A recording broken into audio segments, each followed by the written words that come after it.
sobre prismas. Bom dia, Aleph. Vamos nós então. O que são prismas? Prismas são poliedros, né? Acabamos de estudar os poliedros. Então, se prismas são poliedros, significa que eles possuem vértices, arestas e faces, tá?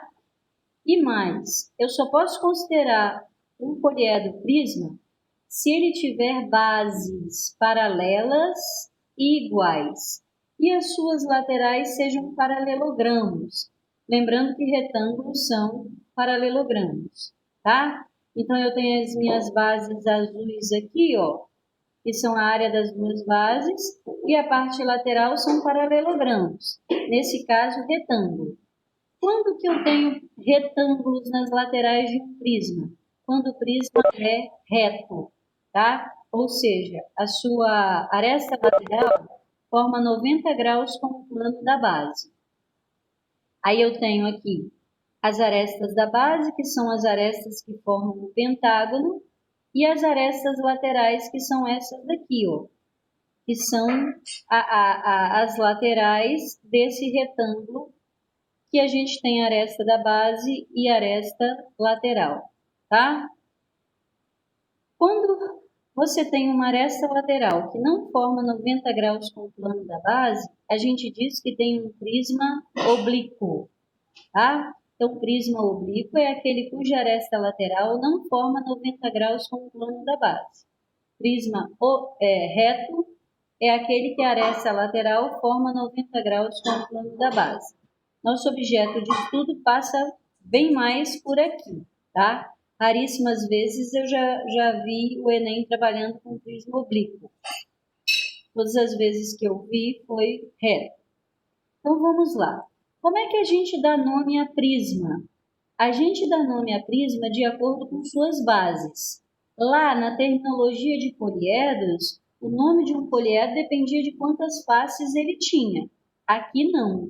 Um prisma depende da sua base. Então, esse aqui, por exemplo, que tem a base triangular, prisma triangular. Prisma, as bases, né, podem ser essas daqui, podem ser essas daqui também, porque elas são paralelas e iguais.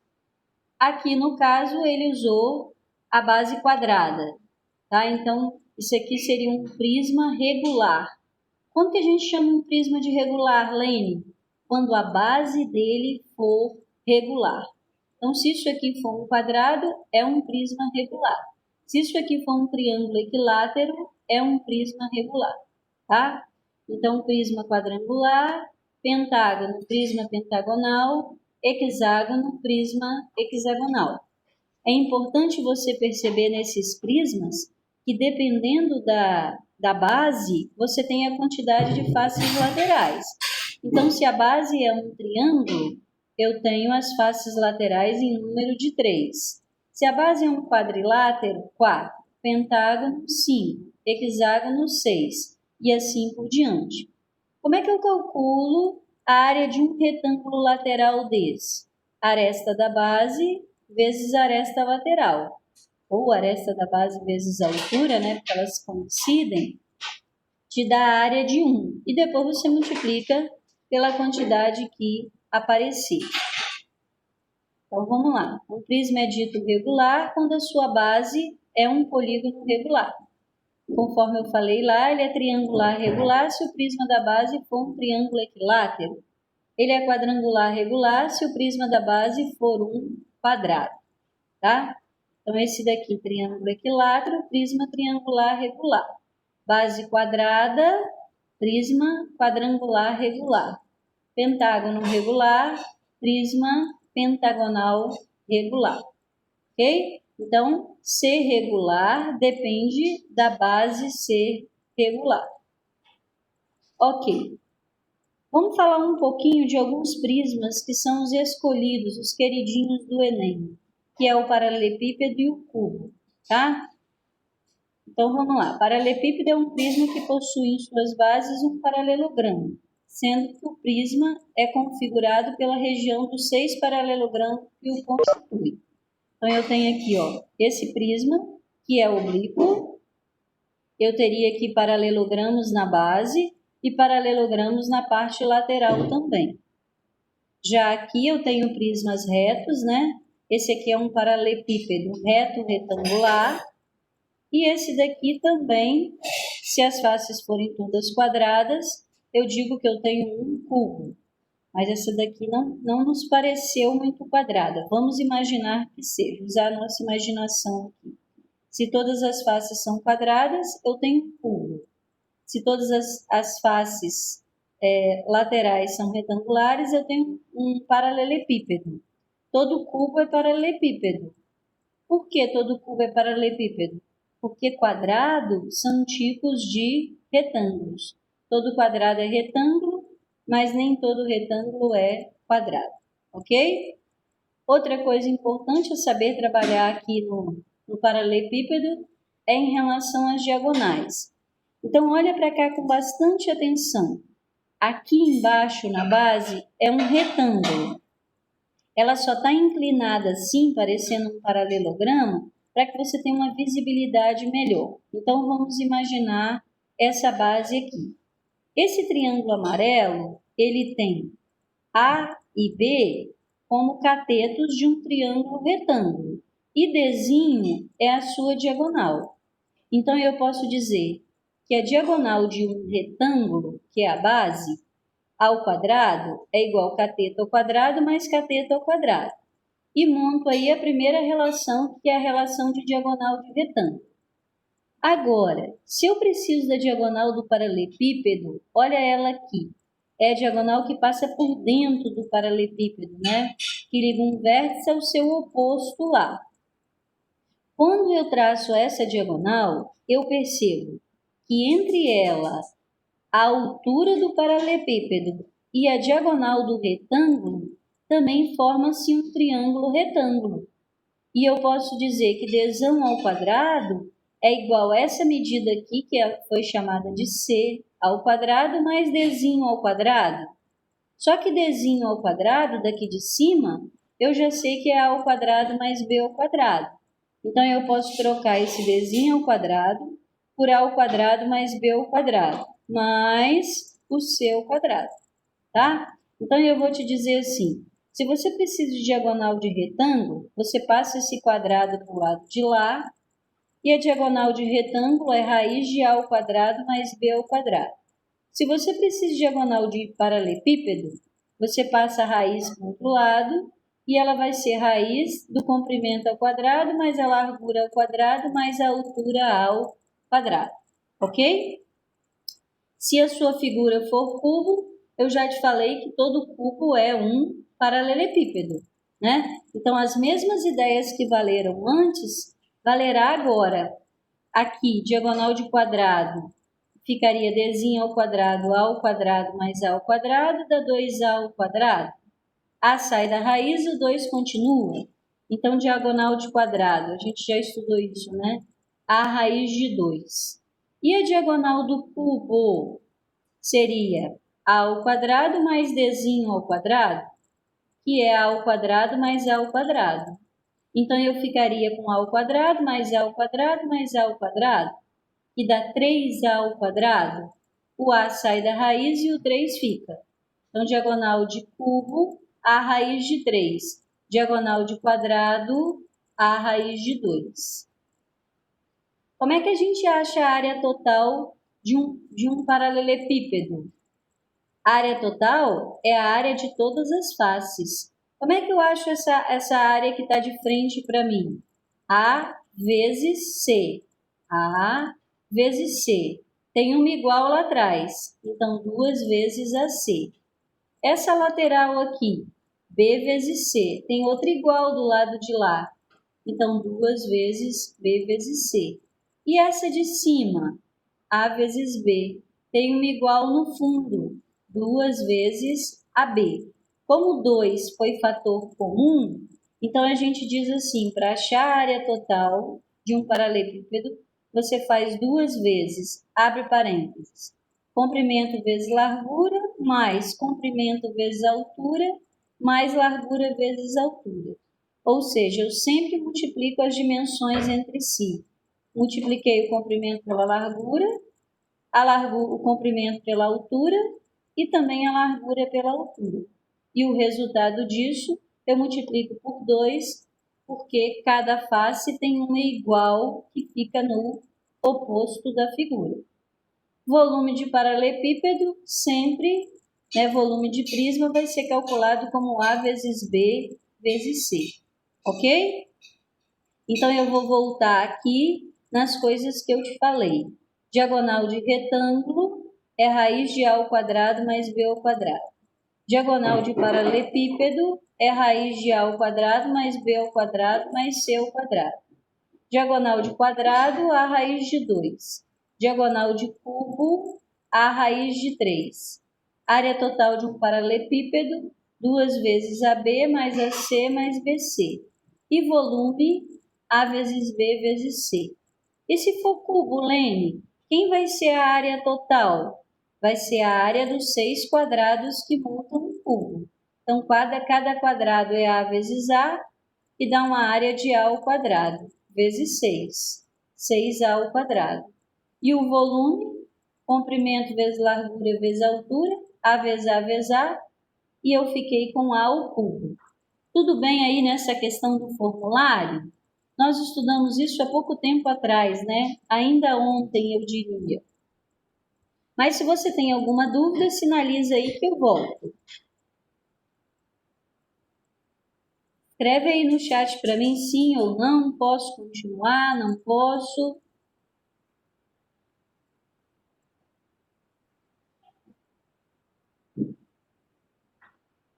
Tá, então eu vou seguir. Outra coisa importante quando você trabalha com prismas, quando você trabalha com volume, com capacidade, é saber transitar nessa escala aqui, né? A escala quilômetro, hectômetro, decâmetro, metro, decímetro, centímetro e milímetro. E se eu vou trabalhar com volume, eu vou trabalhar com unidades cúbicas, tá? Deixa eu abrir aqui, tem alguém aqui esperando. E geralmente a gente guarda essa escala assim, né? Cada homem daquele mundo deve comer muito macarrão. E aí você guarda aí do jeito que você achar melhor, né? Mas é uma frase que a gente cria em cima da escala, ó. Cada homem H daquele mundo deve comer muito macarrão. Se você até hoje ainda não decorou essa escala, guarda ela aí. Então, e outra coisa importante é que caminhar nessa escala não é caminhar de 10 em 10, é caminhar de 1000 em 1000. Assim como se as unidades forem quadradas de área, a gente caminha de 100 em 100. Então, se eu tenho quilômetro cúbico para hectômetro cúbico, eu divido por 1000. Hectômetro cúbico para decâmetro cúbico, por 1000. Muitas vezes a gente está aqui, ó, no quilômetro cúbico, precisando passar para metro cúbico. E eu encontro alunos dividindo por 1000. Não é por 1000, é por 1000, por 1 milhão, 1 bilhão. Ou seja, você vai dividir aí por 1 com 6 zeros. E de metro cúbico para centímetro cúbico, Lene? Você vai dividir por 1000 de novo. Você vai dividir por 1 milhão, tá? Dentro de uma caixinha de 1 decímetro por 1 decímetro por 1 decímetro, cabe 1 litro de água. Então, a equivalência de capacidade para volume é que 1 litro corresponde a 1 decímetro cúbico, tá? 1 litro, 1 decímetro cúbico. E, então, o que eu posso dizer aqui que vai me facilitar os cálculos? Que se você precisar de 1 metro cúbico, você vai ter 1000 litros, porque você multiplica o decímetro cúbico por 1000. Tá? 1 metro cúbico são 1000 litros. 1 litro corresponde a 1 decímetro cúbico ou 1000 mililitros. Tá? 1 centímetro cúbico equivale a 1 ml. Numericamente falando, centímetro cúbico e ml têm a mesma equivalência. Então, 1 centímetro cúbico é 1 ml, 1 litro, 1000 ml e 1 metro cúbico tem 1000 litros. Revendo essas ideias, vamos nós aí para as questões que eu trouxe para a gente trabalhar junto hoje. A primeira é essa daqui, ó. Quantos metros quadrados de azulejo são necessários para revestir até o teto as 4 paredes de uma cozinha, com dimensões 5 metros, 4 metros e 2,70? Sabemos que são 2 portas, cada porta tem 1,60 m ao metro quadrado de área, cada janela 2 metros quadrados, e que o pedreiro pediu para comprar 10% a mais que a área a ladrilhar, então quantos metros quadrados deverão ser comprados? Primeira coisa, faça aí o desenho da sua cozinha, porque você visualiza melhor o que você vai calcular. Então, eu tenho comprimento 5, largura 4, altura 2,7. O exercício diz que vai azulejar até o teto as 4 paredes. Mas quando ele diz até o teto as 4 paredes, ele não está dizendo o teto. Ele está falando apenas das 4 paredes. Então, vai se azulejar essa e sua igual do fundo. Essa e sua igual da lateral. Um erro que acontece muito são os alunos calcularem a área a azulejar pela área total, esquecendo que o exercício deixou claro que não vai azulejar o teto e nem o chão, tá? Então, eu vou calcular aqui, ó, comprimento vezes altura, 2,7 vezes 5, eu tenho a parede do fundo também, mais largura vezes altura, e eu tenho uma outra lateral igual. Então, 4 vezes 2,7 vezes 2. A primeira multiplicação deu 27, a segunda 21,6, somando 48,6 metros quadrados. Ok, o que é isso? É a área das 4 paredes. Mas as portas e janelas ficam nessas paredes laterais. Então, eu vejo lá em cima, ó, são 2 portas de 1,60 m quadrado, 2 de 1,60 deu 3,20, mais uma janela de 2 metros quadrados. Então, 2 e 3,20 mais 2 deu 5,20. Da área total que eu tinha, eu não azulejo as portas e as janelas. Subtraindo, deu 43,4 metros quadrados. Mas o pedreiro diz assim, eu preciso que você compre 10% a mais. Por quê? Porque há quebras. Outra coisa importante, lá no futuro, né? Quebrou uma cerâmica, vai você procurar. Você não encontra mais aquela, se encontrar com muita dificuldade, né? Então, toda vez que você vai mexer aí com ladrilhamento, geralmente você compra esse 10% a mais para as quebras e também para guardar no futuro. Precisando substituir a peça, você tem essa peça aí em casa para você substituir, tá? Então, eu vim aqui, seria 43,4 metros quadrados a comprar, 10% disso daqui é só voltar com a vírgula uma casa, então 43,4 mais 4,34 deu 47,74 metros quadrados a se comprar. Dúvida nessa questão? Alguma dificuldade aqui? Alguma coisa que você não tenha concebido ou percebido?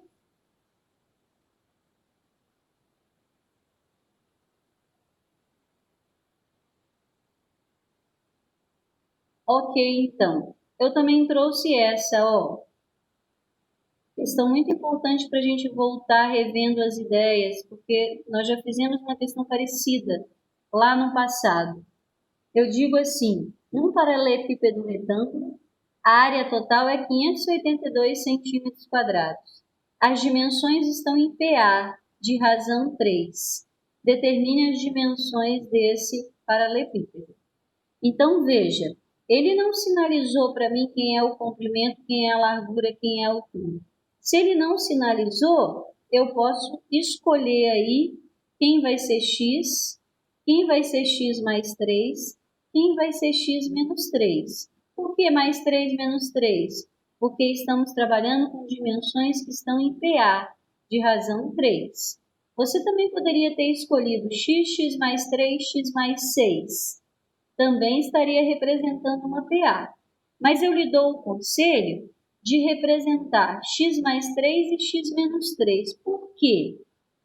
Porque você vai gerar uma equação do segundo grau incompleta e não vai precisar passar por Bhaskara ou soma e produto para resolver, tá? Então, eu sempre faço essa opção porque eu acho ela mais prática no final. Vamos lá. Já sinalizei representando PA.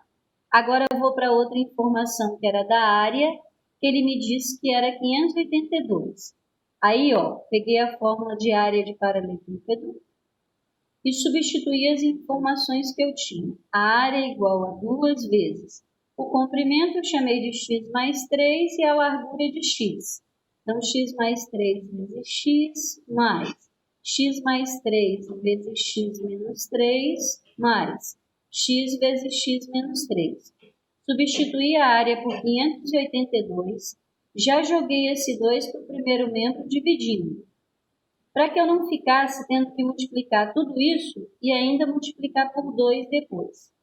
Aí a propriedade distributiva aqui, ó, x ao quadrado mais 3x, aqui era um produto notável, o produto da soma pela diferença, pude fazer direto, né?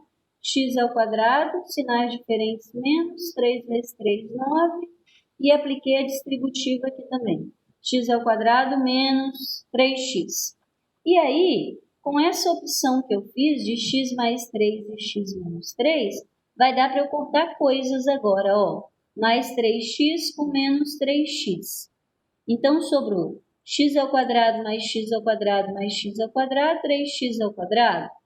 E também tem aqui um menos 9. Fiz essa divisão, deu 291. 291 igual a 3x ao quadrado menos 9. Peguei o menos 9, joguei para o primeiro membro mais 9, somei e deu 300. O 3 foi para lá dividindo, deu 100. E a raiz de 100 é mais ou menos 10. Só que menos não nos cabe aqui, porque estamos trabalhando com medida. Então, determine as dimensões do paralelepípedo. 10, 10 menos 3, que é 7, e 10 mais 3, que é 13. Se o exercício tivesse me perguntado ainda qual o volume do paralelepípedo, bastava agora, né? 10 vezes 7 vezes 13. Ok? Tudo bem aqui?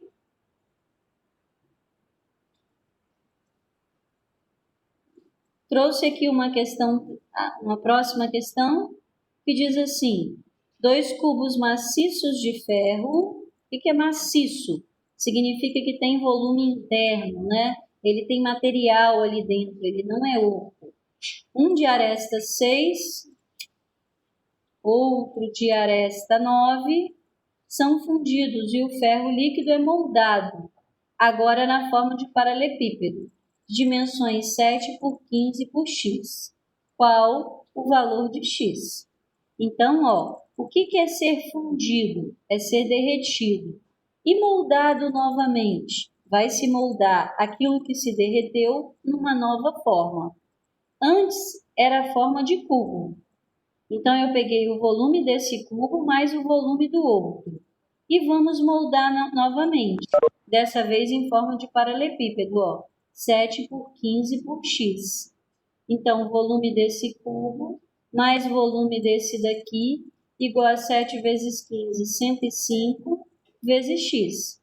Somei, passei o 105 dividindo, achei que a medida x desconhecida do paralelepípedo é 9. Ok?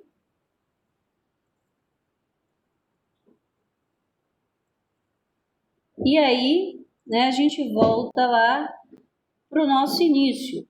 Mas eu vou parar de compartilhar esse para nós irmos para o próximo que eu separei para hoje, que é esse aqui, ó. Peraí. Espera aí que eu vou abri-la de novo, tá?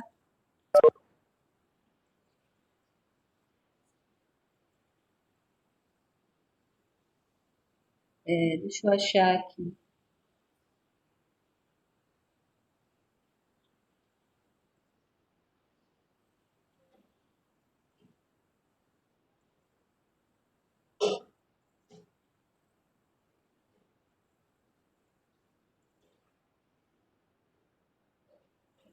Esse daqui, ó. Vamos lá, então. Questões importantes, né? Questões que eu já encontrei por aí várias vezes em provas, por isso trouxe para vocês. Vamos lá, eu quero que vocês me indiquem. Como é que eu vou resolver essa questão? 2 blocos de metal com formatos cúbicos, têm arestas medindo 10 centímetros e 8 centímetros, e são levados juntos à fusão. Em seguida, o metal líquido é moldado, formando um paralelepípedo com 6 centímetros de largura, 7 de altura e K de comprimento. Qual o valor de K? Acabamos de trabalhar essa ideia. Quem pode abrir o microfone e sinalizar para mim o que faremos? Samuel sinalizou ali. Lene, calcula o volume dos 2 cubos e iguala ao volume do paralelepípedo, porque ele será assim moldado. Então vamos ver? Ó, volume do paralelepípedo será o volume dos 2 cubos. Quem é o paralelepípedo? Qual é o volume dele? 6 por 7 por K. 6 por 7 por K. É igual a 10 ao cubo mais 8 ao cubo, ou seja, o volume desse cubo mais esse. 1.000 mais 512 deu 1.512, dividindo por 42, eu determinei o K, ou seja, o comprimento do paralelepípedo. A letra B, que é a diagonal do paralelepípedo. A diagonal do paralelepípedo tem fórmula, né? E a fórmula é essa daqui. Raiz de A ao quadrado mais B ao quadrado mais C ao quadrado. Ou seja, o comprimento 6, a largura 7 e o K, o comprimento 6, a largura 6, a altura 7 e o comprimento K, que é 36. Fiz as continhas, somei, deu raiz de menos 381, 381, e não deu para fatorar. Então, eu mantive a diagonal dessa forma aí, tá? Então, primeiro, para achar o comprimento, eu moldei os 2 cubos em um paralelepípedo. Somei o volume dos 2 cubos e igualei o do paralelepípedo. Achei K. Depois eu pedi a diagonal do paralelepípedo. Raiz do comprimento ao quadrado mais largura ao quadrado mais altura ao quadrado. Ok? Vamos ver esse próximo aqui, que eu vou aguardar vocês analisarem como fazer. A água de uma piscina com formato em paralelepípedo retângulo atingia 80% da altura total. Após certo tempo, 600 metros cúbicos de água se evaporaram. Qual a altura atingida pela água que restou? As dimensões da piscina estão na figura abaixo.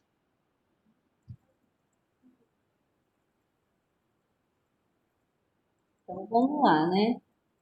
Eu tenho um paralelepípedo 15 por 5 por 40 metros.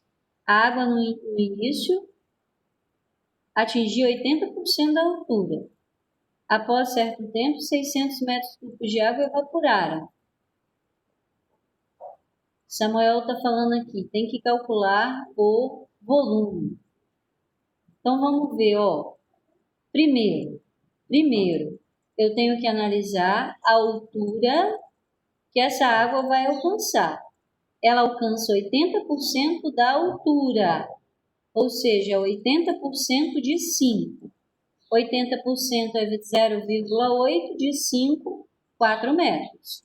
Ou seja, dentro desse paralelepípedo, o volume terá uma altura de 4 metros e não 5. Quem é volume? Comprimento vezes largura vezes altura. Deu um volume de 2.400 metros cúbicos. A seguir, o que acontece? 600 metros cúbicos evaporam. Então, dentro daquele volume que eu tinha, evaporou 600. Quanto de água sobrou? 1.800 metros cúbicos. Foi essa a sua ideia, Samuel, que você sinalizou aí para nós? Sim, ok. Ah, pois eu envio para vocês os slides das questões. Aí, ó, o exercício queria qual a altura atingida pela água que restou. O que eu tenho até aqui? O volume de dentro da piscina. Então, esse volume, ele está dentro dessa área de base aqui, com uma nova altura que eu quero determinar. Então, 1.800, que é o volume que vai sobrar, é igual a 40 vezes 15, que é a área da base, vezes a altura que o líquido vai alcançar. Então, 1.800 igual a 600H, dividindo, né, a nova quantidade de água, que é 1.800 metros cúbicos, estará alcançando uma altura de 3 metros. Ok?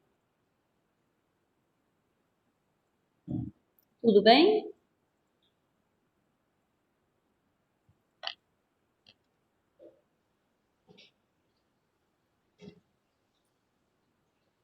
E essa daqui?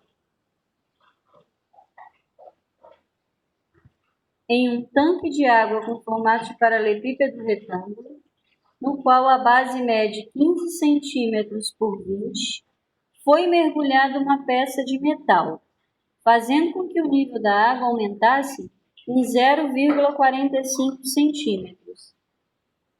Determine o volume da peça colocada no tanque.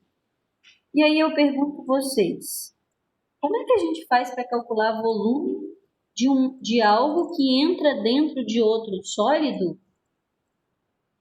Quem lembra como é que a gente calcula o volume de um sólido que entra dentro do outro?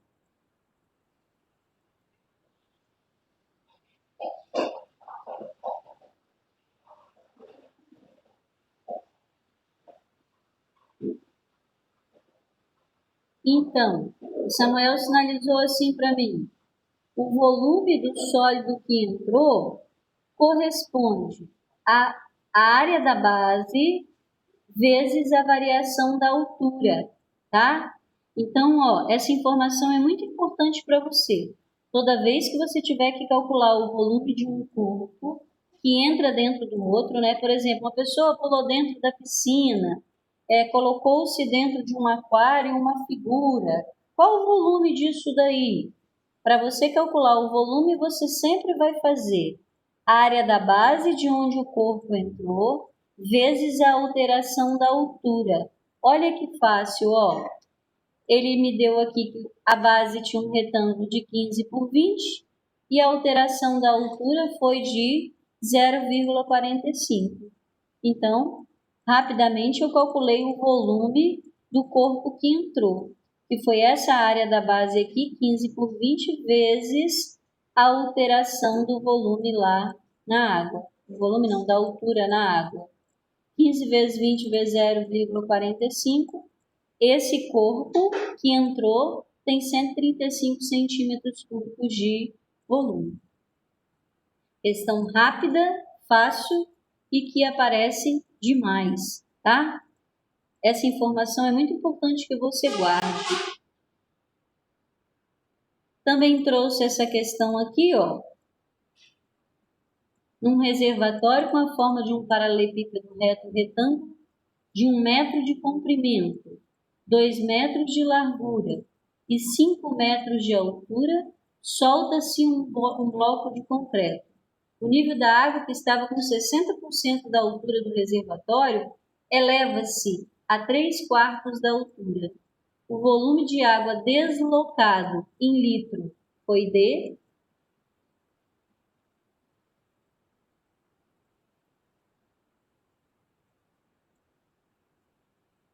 O que eu vou fazer aqui?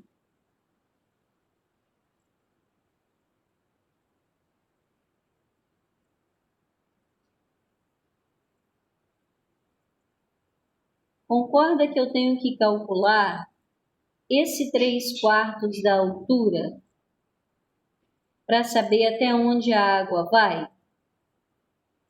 Calcular o volume do paralelepípedo e ver também quanto é 60% dele?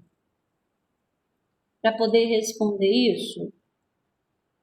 Então, olha aqui o caminho que eu passei. De acordo com o enunciado, o reservatório subiu de 60% da altura para 3/4, né? O que é 3/4? É 0,75, ou seja, 75%. Se ele estava em 60% e passou para 75%, houve uma elevação de 15%. Tá? De novo, tinha 60%, o volume do líquido que tinha lá dentro ocupava 60% e aumentou 3/4 da altura. O que é 3/4 da altura? 3 dividido por 4, 0,75, ou seja, 75%. De 60 para 75, houve uma elevação de 15%. Tá? A quantidade de água que se elevou corresponde ao volume do bloco de concreto, ou seja, elevou aqui 0,75 metros. Por quê? Porque é 15% da altura, ou 3/4, né? 15% da altura. 15% de 5 deu 0,75. Então, qual o volume do corpo que entrou? Área da base vezes a alteração na altura, 0,75. 1,5 deu o resultado. Se 1 metro cúbico tem 1.000 litros e ele quer a resposta em litros, né? 1.500 litros, 1,5 vezes 1.000. Ok? Também podia ter ido mais rapidamente, né? 3/4 de 5 e ir mais rapidamente aí para a resposta. E essa outra aqui? Lúcia pediu ao seu pai. Sim, poderia sim. Marcos fez uma pergunta lá. Lúcia pediu ao seu pai, o senhor Paulo, para montar um aquário no seu quarto. Os dois foram a uma loja especializada e compraram os equipamentos necessários. As dimensões do aquário eram 1,2 de largura, 0,6 de comprimento e 0,65 de altura. Depois que o aquário estava com água, o senhor Paulo percebeu que tinha esquecido de colocar um castelo de pedra para o enfeite. Com cuidado, ele colocou o castelo dentro do aquário e percebeu que o nível da água subiu 15%. Lembrando-se de suas aulas de matemática, ele resolveu calcular o volume desse castelo. Depois de efetuados os cálculos, ele conseguiu. Então, me ajuda lá, voltando nas ideias que nós já trabalhamos hoje, como é que eu vou calcular o volume desse castelo?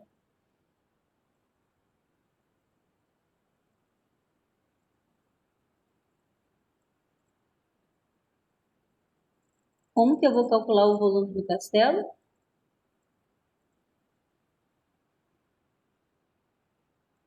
Então, vamos ver aqui, né? Primeiro, as dimensões do aquário estavam em metros, mas a alteração na altura foi dada em centímetros. Então, vou passar essa alteração para metro também. E o volume desse castelo que foi colocado aí é a área da base do aquário, vezes a alteração do volume que o aquário provocou, deslocamento. Multiplicando aqui deu 0,18 metros cúbicos, mas o exercício quer decímetros cúbicos. Multiplica por 1.000, né? Então, 108 metros cúbicos, decímetros cúbicos, é o volume do castelo que foi colocado dentro do aquário com essa alteração de 15 centímetros na altura. Tudo bem até aqui? Eu vou, então, hoje postar as questões que nós trabalhamos e propor algumas questões para você, tá? Lembrando que matemática a gente não aprende vendo. Aquilo que você aprende, aquilo que você olha, você esquece. Aquilo que você faz, você guarda. Então é muito importante que você reveja as ideias que eu fiz e a seguir faça as que eu vou propor.